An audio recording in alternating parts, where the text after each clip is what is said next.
ঝালকাঠিতে ঘূর্ণিঝড় রিমালের তাণ্ডবে ক্ষতিগ্রস্ত মানুষের মাঝে নেই ঈদ আনন্দ। বিভিন্ন স্থানে এখনও অনেক ঘরবাড়ি বিধ্বস্ত রয়েছে। অনেকে খুপড়ি ঘরে কোনো রকমে মাথা গোঁজার ঠাঁই নিয়েছেন। ঈদ আনন্দ নেই, খুশির কোনো ভাবনাই নেই তাদের। অধিকাংশ ক্ষতিগ্রস্ত পরিবারের কাছে পৌঁছায়নি ত্রাণ সহায়তাও। প্রতিনিধি সাইফুল ইসলামের তথ্য ছবি নিয়ে ডেস্ক রিপোর্ট। গেল ২৭ মে ঘূর্ণিঝড় রিমালে উপকূলীয় অনেক জেলার সঙ্গে লণ্ডভণ্ড হয়েছিল ঝালকাঠি। জেলার ২৭,০০০-এর বেশি বাড়ি ঘরের লক্ষাধিক বাসিন্দা ক্ষতিগ্রস্ত হয়েছে।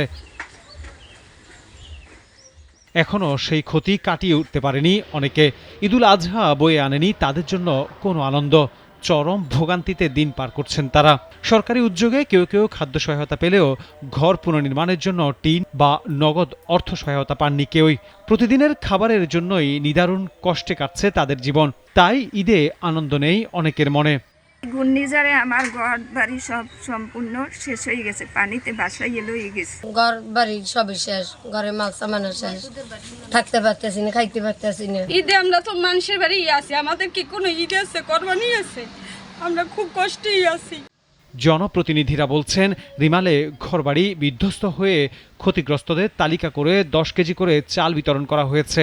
ক্ষতিগ্রস্ত ঘরবাড়ি পুনর্নির্মাণে সরকারি বরাদ্দ আসলে করা হবে ব্যবস্থা। ক্ষতিগ্রস্ত ঘর এবং বসতবাড়ি অনেকেরই সম্পূর্ণভাবে বিধ্বস্ত হয়ে গেছে। তাই তাদের জরুরিভাবে আর্থিক সাহায্য এবং টিন দরকার।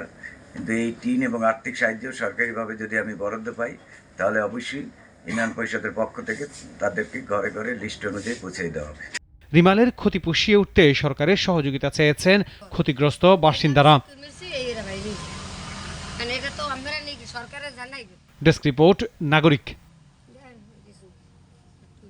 ওয়ালটন এয়ার কন্ডিশনার এক্সচেঞ্জ অফারে স্প্লিট এসিতে ২৩,০০০ টাকা পর্যন্ত নিশ্চিত ছাড়।